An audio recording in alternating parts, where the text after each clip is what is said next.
नमस्कार दोस्तों, मैं अखिलेश विश्वकर्मा आप लोगों का स्वागत करता हूं आपके YouTube चैनल हिंदी अनमोल ऑनलाइन। दोस्तों, हम लोग हिंदी साहित्य के इतिहास में नई कविता देख रहे थे और कल की क्लास में हमने आपको बताया था कि जब नई कविता आई तो कोई एक विचारधारा नहीं थी। उस समय कई प्रकार के काव्य आंदोलन चल रहे थे, तो उन काव्य आंदोलनों को हमने देखा था। लमसम 20 से 22 काव्य आंदोलन को देखा था। आइए अब शुरू करते हैं, एक एक काव्य आंदोलन को देखते हुए आगे बढ़ते हैं और आज की क्लास संख्या है 57। आइए शुरू करते हैं आज की क्लास और सबसे पहले देखते हैं नकेनवाद।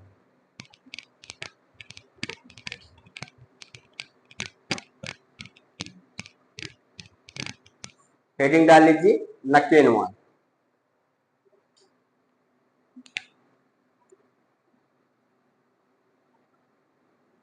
नकेनवाद या इसे प्रापद्यवाद कहा जाता है। इसे प्रापद्यवाद भी कहा जाता है। ठीक,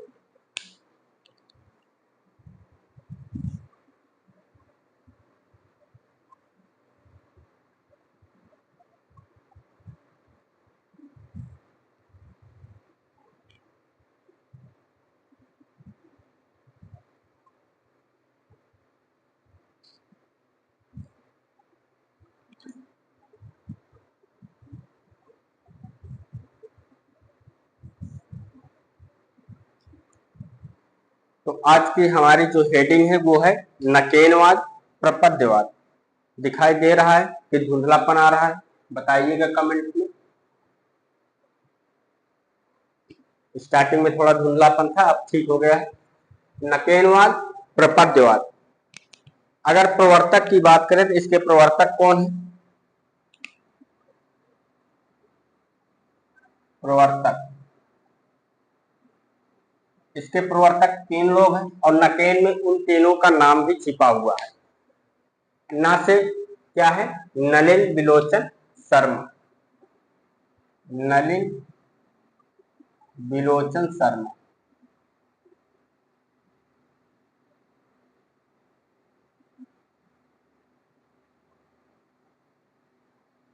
और के से केसरी कुमार।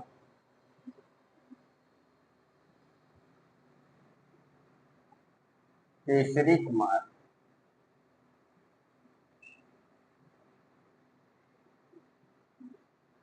और ना हो गया, के हो गया, उसके बाद क्या बचता है? ना।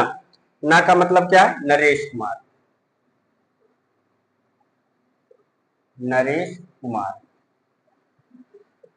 और आपसे ऐसे पूछ सकता है कि नकेनवाद के प्रवर्तक में शामिल नहीं है, तो आपको तीनों याद रखने होंगे और आप इन नकेन से ही इनका नाम निकाल सकते हो आसानी से। ना से नलिन बिलोचन शर्मा, का से केसरी कुमार और ना से नरेश कुमार। और इसका समय क्या था? परिवर्तन वर्ष 1956 ईस्वी। इसका प्रवर्तन कब हुआ? प्रवर्तन का वर्ष 1956 ईस्वी।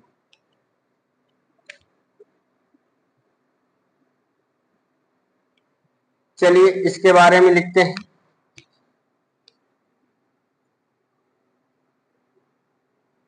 प्रमुखता से पद का समर्थन।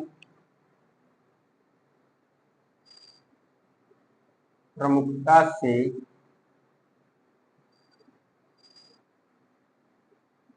पद का समर्थन।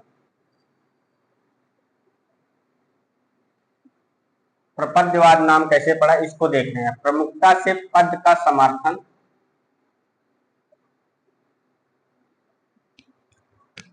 करने के कारण। करने के कारण। प्रमुखता से पद का समर्थन करने के कारण नकेनवाद को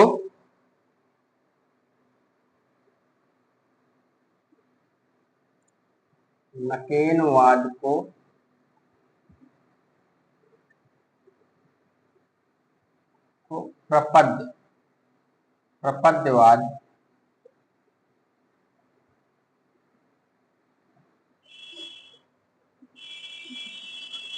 के नाम से भी जाना जाता है, के नाम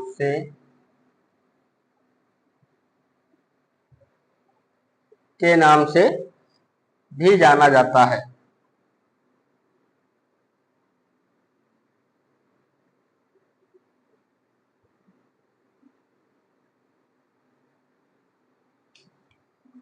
कहने का तात्पर्य यह है कि नकेनवाद के जो कवि थे उन्होंने पद्य का समर्थन किया, और पद्य का समर्थन करने के कारण इसको नकेनवाद को प्रपद्यवाद के नाम से भी जाना जाता है। नकेनवाद या प्रपद्यवाद के संदर्भ में विशेष तथ्य।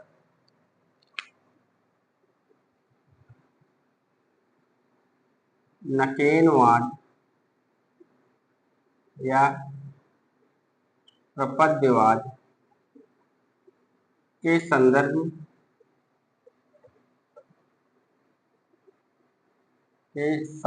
में विशेष तथ्य।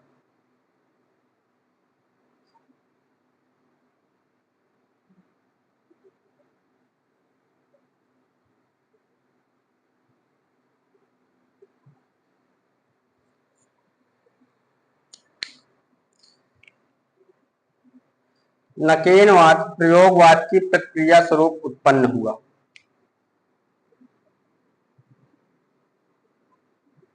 नकेनवाद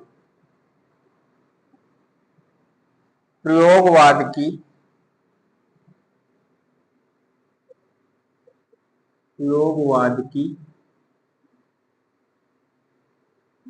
प्रक्रिया स्वरूप उत्पन्न हुआ।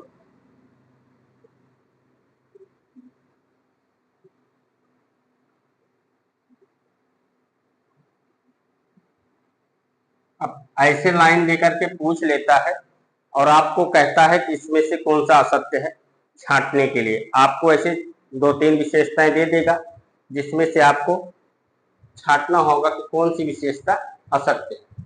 ठीक, नकेनवाद प्रयोगवाद की प्रक्रिया स्वरूप उत्पन्न हुआ।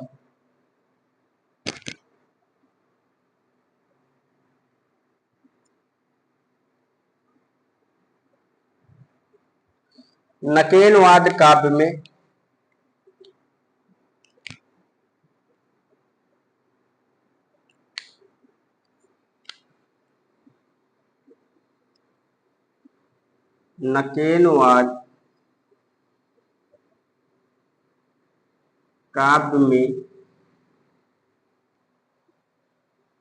लय पर विशेष बल देता है।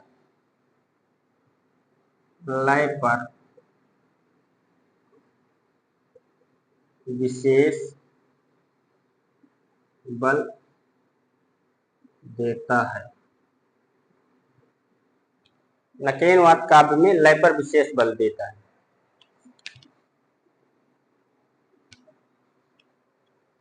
डॉक्टर बच्चन सिंह ने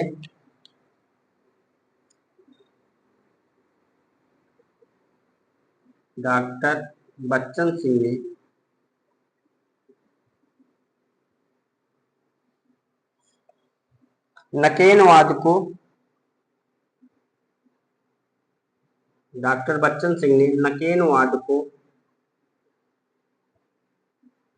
रूपवाद व कलावाद कहा है। रूपवाद व कलावाद कहा है।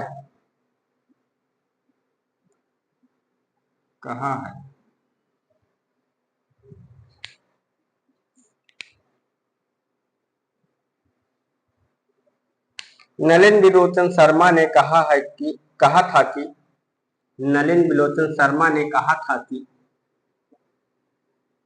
नलिन बिलोचन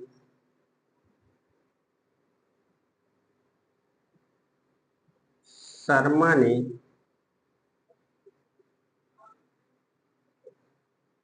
कहा था कि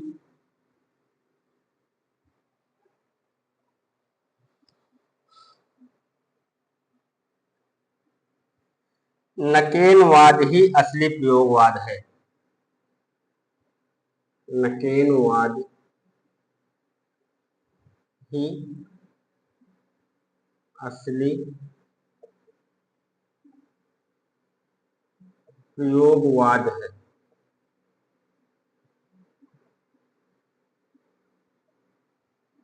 नलिन विलोचन शर्मा ने कहा था कि नकेनवाद ही असली प्रयोगवाद है।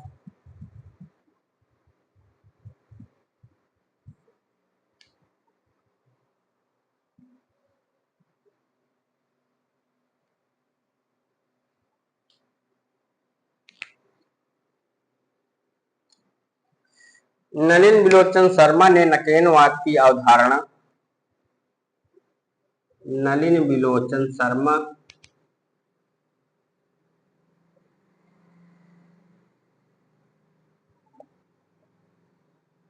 ने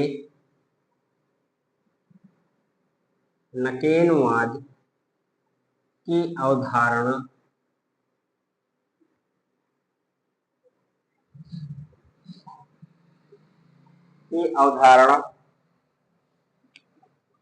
को स्पष्ट करने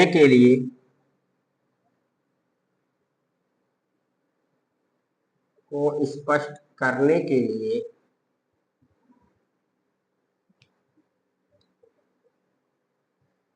नलिन विलोचन शर्मा ने नकेनवाद की अवधारणा को स्पष्ट करने के लिए नकेन भाग एक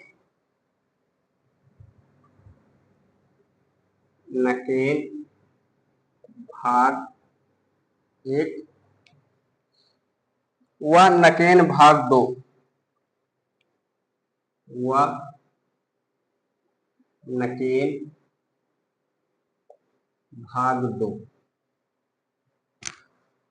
लघु पुस्तिकाएं प्रकाशित करवाई।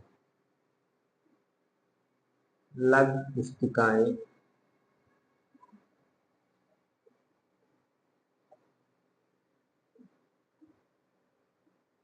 पुस्तिकाएं प्रकाशित करवाई।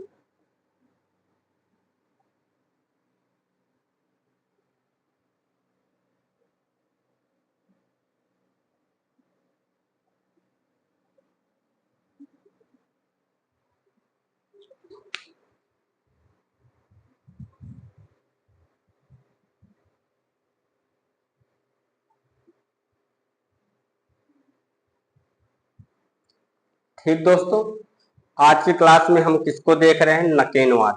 नकेनवाद के प्रवर्तक की बात की जाए तो नकेनवाद के प्रवर्तक में 3 लोग शामिल थे। कौन कौन से? नलिन विलोचन शर्मा, केसरी कुमार और नरेश कुमार। ये 3 लोग सम्मिलित थे नकेनवाद या प्रपदवाद के प्रवर्तक के रूप में। प्रवर्तन का वर्ष पूछे, प्रवर्तन का वर्ष क्या है? 1956 ईस्वी है। ठीक,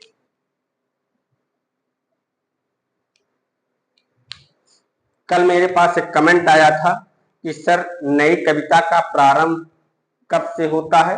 नई कविता का प्रारंभ 1952 ईस्वी से होता है। ठीक, तो नकेनवाद का नाम प्रपद्यवाद कैसे पड़ा? प्रमुखता से पद्य का समर्थन करने के कारण नकेनवाद को प्रपद्यवाद के नाम से भी जाना जाता है। मतलब कि नकेनवाद को प्रपद्यवाद कैसे जाना जाता है? नकेनवाद में पद्य का समर्थन ज्यादा किया जा रहा था, इसीलिए इसको प्रपद्यवाद के नाम से भी जाना जाता है। नकेनवाद या प्रपद्यवाद के संदर्भ में विशेष तथ्य कौन कौन से हैं? नकेनवाद प्रयोगवाद की प्रक्रिया स्वरूप उत्पन्न हुआ। नकेनवाद काव्य में लय पर विशेष बल देता है। सुर ताल लय आप लोग जानते हो, तो उसमें लय पर विशेष बल दिया जाता था। डॉक्टर बच्चन सिंह ने नकेनवाद को रूपवाद या कलावाद कहा है। यहां से क्वेश्चन आपसे पूछ सकता है कि नकेनवाद को रूपवाद व कलावाद किसने कहा है? तो किसने कहा है दोस्तों? बच्चन सिंह ने कहा है। नलिन विलोचन शर्मा ने कहा था कि क्या कहा था? नलिन विलोचन शर्मा ने कहा नकेनवाद ही असली प्रयोगवाद है। नलिन विलोचन शर्मा ने नकेनवाद की अवधारणा को स्पष्ट करने के लिए 2 लघु पुस्तिकाएं प्रकाशित करवाई थी। कौन कौन सी पुस्तिकाएं थी? नकेन भाग 1 और नकेन भाग 2। तो दोस्तों आप लोग लिख लीजिए, उसके बाद हम लोग आगे बढ़ते हैं। आप लोग अच्छी तरह से समझ गए होंगे। अगर कोई दिक्कत होती है तो आप लोग कमेंट करिए। जो लोग कमेंट करते हैं उनके लिए बहुत बहुत धन्यवाद। और किसी प्रकार की किसी परीक्षा उपयोगी जो समस्याएं आपको उत्पन्न हो, आप बेहिचक पूछ सकते हैं कमेंट के माध्यम से। और आपके कमेंट से, आपके शेयर से, आपके लाइक से मेरा भी मोटिवेशन बढ़ता है और मुझे भी क्लास लेने में आनंद आता है। तो आप लोगों ने लिख लिया दोस्तों, आइए पढ़ते हैं आगे और देखते हैं अगली काव्य धारा कौन सी है। बीट कविता। बीट कविता, इसका समय क्या था? 1957। और इसके प्रवर्तक कौन थे? राजकमल चौधरी।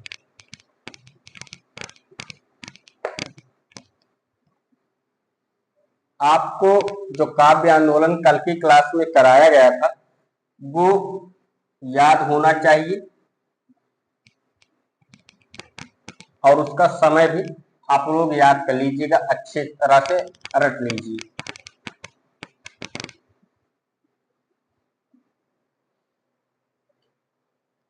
बीट कविता।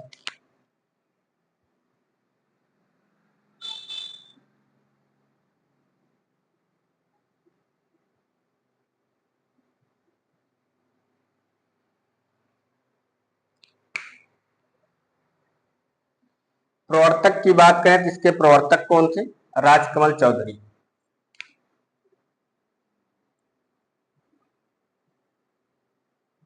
प्रवर्तक कौन थे? राजकमल चौधरी।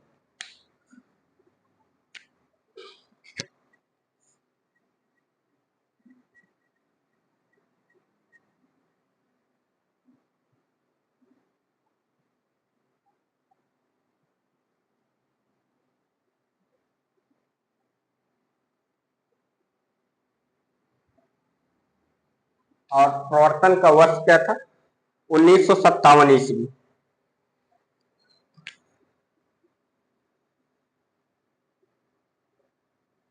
प्रवर्तन का वर्ष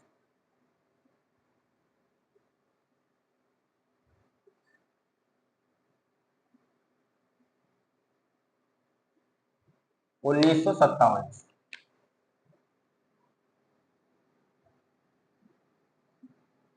बीट का मतलब क्या होता है?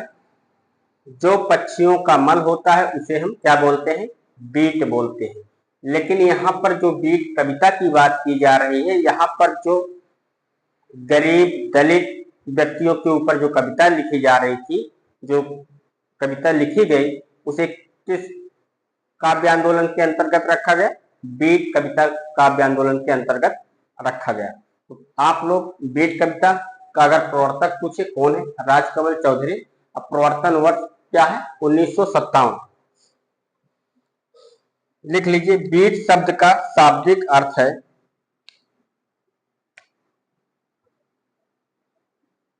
बीट शब्द का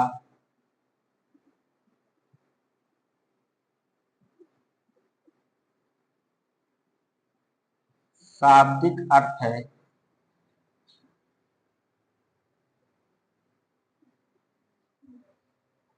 पक्षियों का मन। पक्षियों का मन।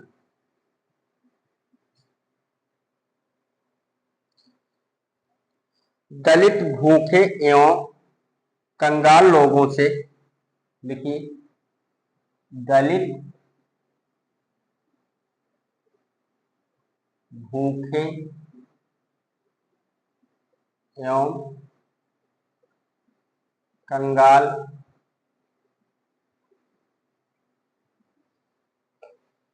लोगों से संबंधित, लोगों से संबंधित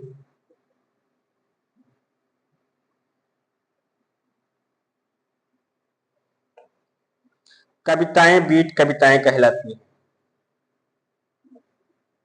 कविताएं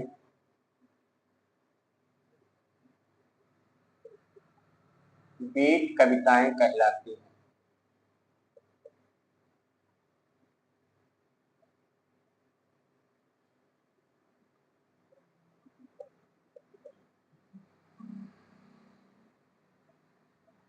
कहलाती हैं। बेट कविता किसे कहा जाता है? दलित, भूखे एवं कंगाल लोगों से कविताएं जो लिखी गई वो किसके अंतर्गत आएंगी? बेट कविता के अंतर्गत आएंगी।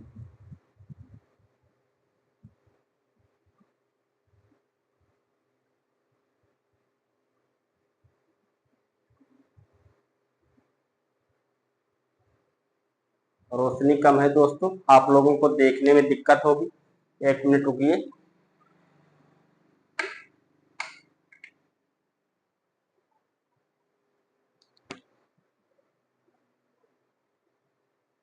अब दिखाई पड़ा।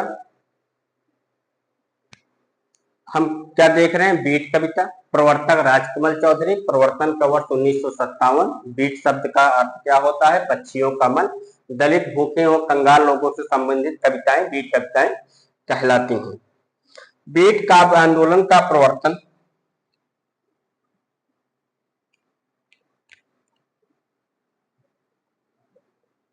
बीट काव्य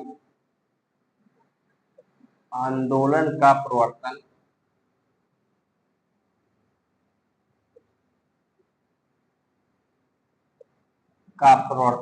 1952 ईस्वी में 1952 ईस्वी में अमेरिका 1952 ईस्वी में अमेरिका में जैक केरुआक अमेरिका में जैक केरुआक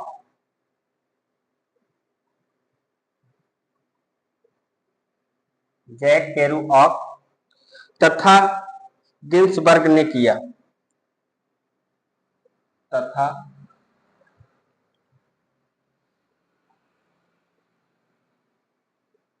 गिन्सबर्ग ने किया।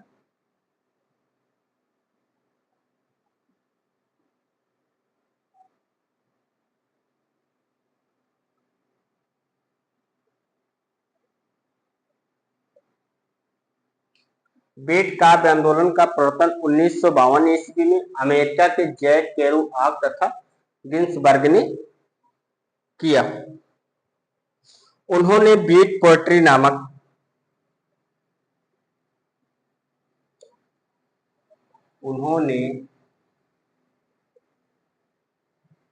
बीट पोएट्री नामक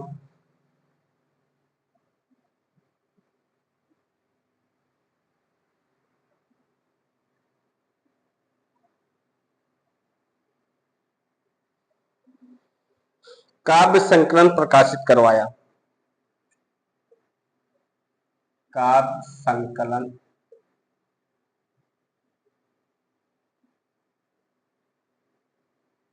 प्रकाशित करवाया।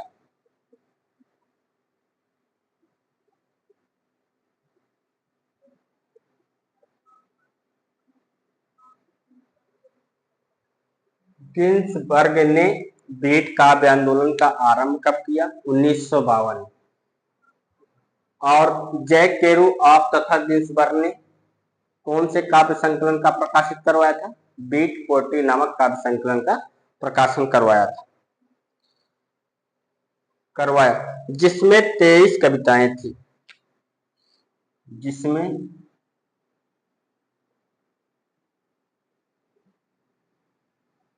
23 कविताएं थी।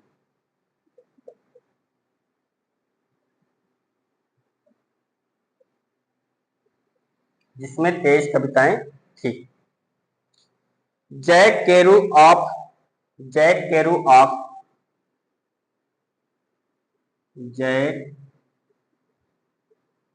केरुआक तथा गिन्सबर्ग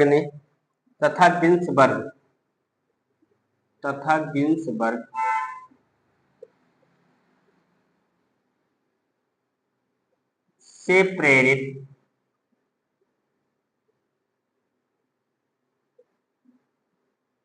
जैक केरुआक तथा गिन्सबर्ग से प्रेरित होकर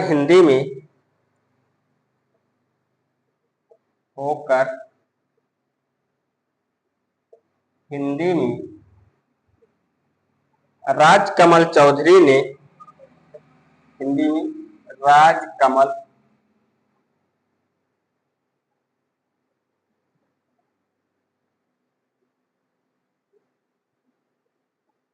राजकमल चौधरी ने 1957 में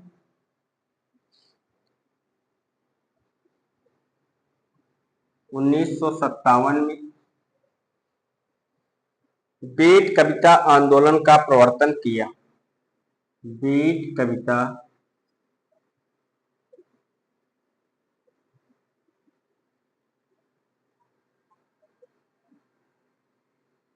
आंदोलन का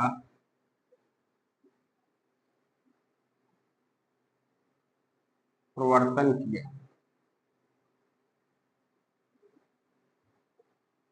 इससे ज्यादा आपसे नहीं पूछेगा, इतना आपके लिए पर्याप्त है। बीट कविता के बारे में अगर आपसे क्वेश्चन पूछेगा तो सबसे पहले आप लोग ध्यान रखिएगा कि प्रवर्तक कौन है, राजकमल चौधरी। प्रवर्तन का वर्ष क्या है, 1957। बीट काव्य आंदोलन का प्रवर्तन अमेरिका के जैक केरुआक तथा गिन्सबर्ग ने कब शुरू किया, 1952।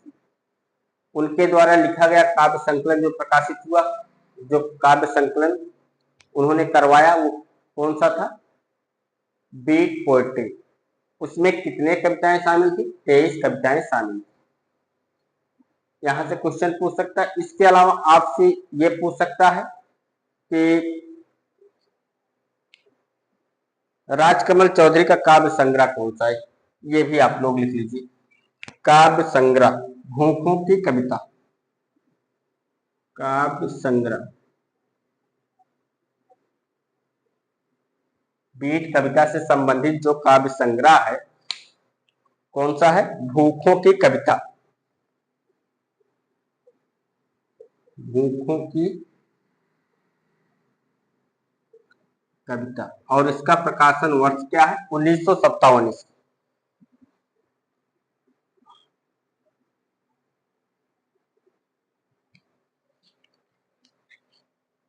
चलिए आप लोग इतना लिख लीजिए,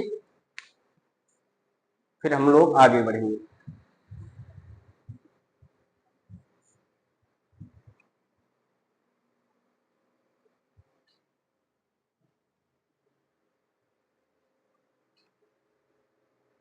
आइए इस पेज को एक बार से दोहरा लेते हैं। पहले पेज पे हमने क्या देखा था, नकेनवाद और पद्यवाद। ये दूसरा पेज है, इस पर क्या देख रहे हैं, बीट कविता। प्रवर्तक राजकमल चौधरी, प्रवर्तन का वर्ष 1957 ईस्वी। बीट शब्द का शाब्दिक अर्थ क्या है, पक्षियों का मन। दलित, भूखे एवं कंगाल लोगों से संबंधित कविताएं बीट कविताएं कहलाती हैं। बीट काव्य आंदोलन का प्रवर्तन 1952 ईस्वी में अमेरिका में जैक केरुआक तथा गिन्सबर्ग ने किया। उन्होंने बीट पोएट्री नामक काव्य संकलन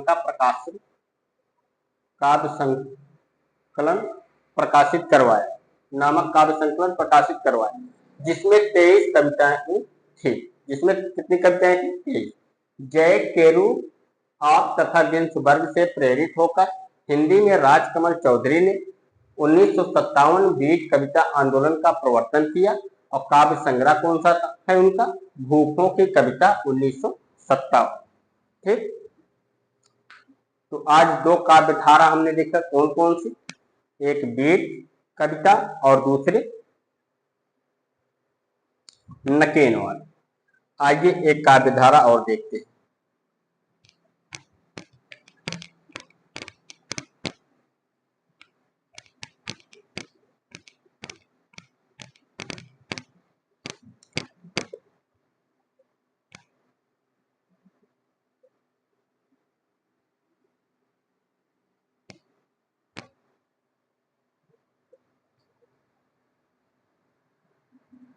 चलिए हेडिंग डाल लीजिए, नव प्रगतिशील काव्य आंदोलन। नव प्रगतिशील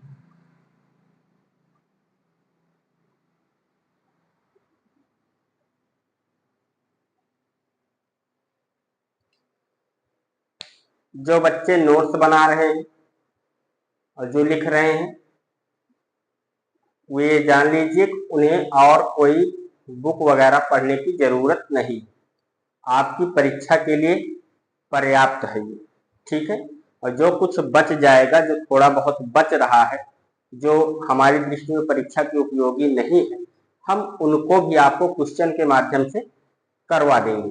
तो आप लोग बिल्कुल परेशान मत होइएगा, केवल केवल अपना नोट्स पढ़िए और कोई किताब पढ़ने की आपको जरूरत नहीं है। 6-7 किताब को मिला करके जो मटेरियल तैयार होता है वही आपके सामने जा रहा है। ठीक है दोस्तों, तो आप लोग निश्चिंत होकर के अपना नोट्स लिखिए और अपने नोट्स को तैयार कीजिए। और YouTube पर तमाम चैनल हैं जहां पर प्रश्नोत्तरी कराई जा रही है। आप पहले अपने नोट्स को तैयार कर लीजिए, उसके बाद उन प्रश्नों को देखिए, तो आपको समझ में आएगा कि आपका नोट्स कितना काबिल है कि नहीं। ठीक है, तो आप लोग परेशान बिल्कुल मत होइए दोस्तों, आप लोग अपना नोट्स तैयार करिए, अपने नोट्स को पढ़िए, इधर उधर की किताबों के चक्कर में मत पड़िए।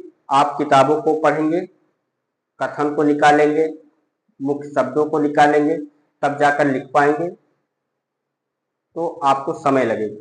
और वो सारी चीजें, ये सारे कार्य मैं खुद करके आपको दे रहा हूं, तो आप लोग केवल लिखिए और तैयार कीजिए। ठीक। हाँ, तो नव प्रगतिशील काव्य आंदोलन, बिल्कुल आप लोग परेशान मत होइएगा दोस्तों। जो लोग हिंदी परिवार से जुड़े हुए हैं, हिंदी अनमोल ऑनलाइन परिवार से, पूरा नाम ले लेते हैं, जो लोग हिंदी अनमोल ऑनलाइन परिवार से जुड़े हुए हैं, उन्हें चिंता करने की जरूरत नहीं है, कोई दूसरी बुक पढ़ने की आवश्यकता नहीं है। उनके लिए ये नोट्स जो आप लोग को बनवाया जा रहा है वो पर्याप्त है, और आपको गद्य विधा भी बहुत अच्छे से तैयार करवाया जाएगा, आपका नोट बेहतर होगा। समय बेशक लग रहा है क्योंकि चीजें बढ़ा के आपको दी जा रही है, हर चीज विस्तृत दी जा रही है, अच्छे से आपको कराया जा रहा है, तो उसमें समय लगता है दोस्तों। तो समय तो लगेगा ही, क्योंकि अगर शॉर्ट में लिखवाना होता, थोड़ा थोड़ा करवाना होता, तो हम भी करवा देते, लेकिन जो चीजें परीक्षा में आ सकती हैं हम उनको छोड़ने का प्रयास नहीं करेंगे। समय जो लगता है लगने दीजिए, और आप लोग अच्छे से जो आपको लिखाया गया उसको याद करिए, करते रहिए। ठीक। चलो, अगर नव प्रगतिशील काव्य आंदोलन के प्रवर्तक की बात करें तो कौन है? नवल किशोर शर्मा, प्रवर्तक।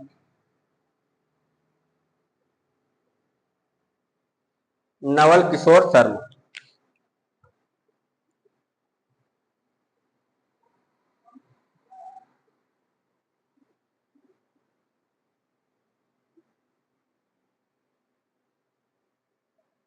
बर्मन लिख रहे हैं, आप लोग शर्मा लिखिए। अब सही है, नवल किशोर शर्मा। प्रवर्तन का वर्ष कब था? 1959। प्रवर्तन का वर्ष 1959।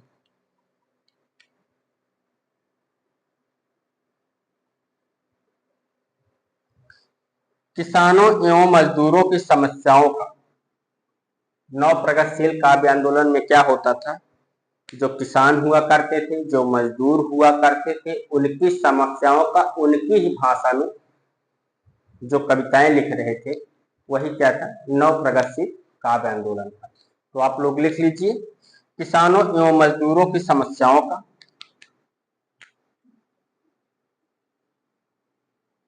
किसानों एवं मजदूरों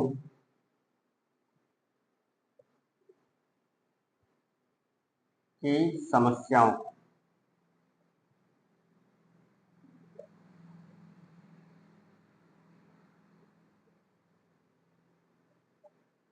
समस्याओं का उनकी भाषा में ही चित्रण, उनकी भाषा में ही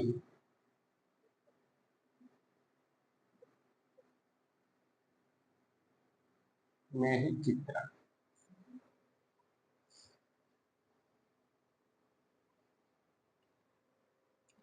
इसको एक नाम से और एक काव्य आंदोलन के नाम से और भी जाना जाता है, सहज भाषा काव्य आंदोलन। तो आप लोग एक लाइन और लिख लीजिए, सहज भाषा पर बल देने के कारण, सहज भाषा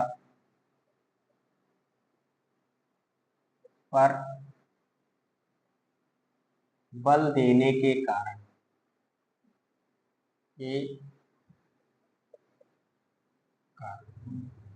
सहज भाषा पर बल देने के कारण इसे सहज भाषा आंदोलन, इसे सहज भाषा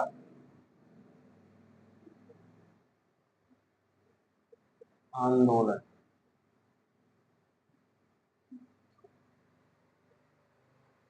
नाम से भी जाना जाता है, नाम से भी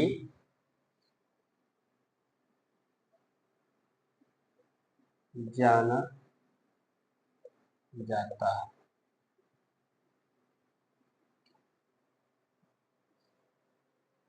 बस इतना ही नव प्रगतिशील काव्य आंदोलन के बारे में आप लोग जानते रहिए। इसमें मुख्य बात क्या है, इसके प्रवर्तक का नाम और इसका समय, ये आपको पता होना चाहिए।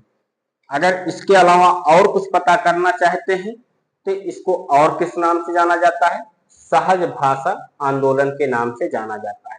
इसके अलावा आपको इसमें कुछ जानने की जरूरत नहीं।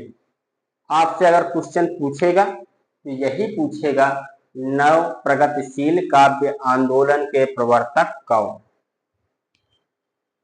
या थोड़ा सा पेपर और टफ हुआ तो प्रवर्तक का वर्ष पूछ सकता है। अगर और टफ हुआ और कठिनता की ओर बढ़ा तो आपसे ये पूछ सकता है। इसके अलावा और कोई क्वेश्चन आपको नव प्रगतिशील आंदोलन से देखने को नहीं मिल सकता। और आजकल तो पेपर भी बहुत तरह के बनने लगे हैं, कुछ कहा भी नहीं जा सकता, लेकिन आपके लिए इतना पर्याप्त। ठीक है दोस्तों, अब आज की क्लास हम लोग यहीं पर समाप्त कर लेते हैं, और कल की क्लास में, कल सैटरडे है, कल की क्लास में हम लोग देखेंगे नई कविता की विशेषताएं और उनके कवियों को।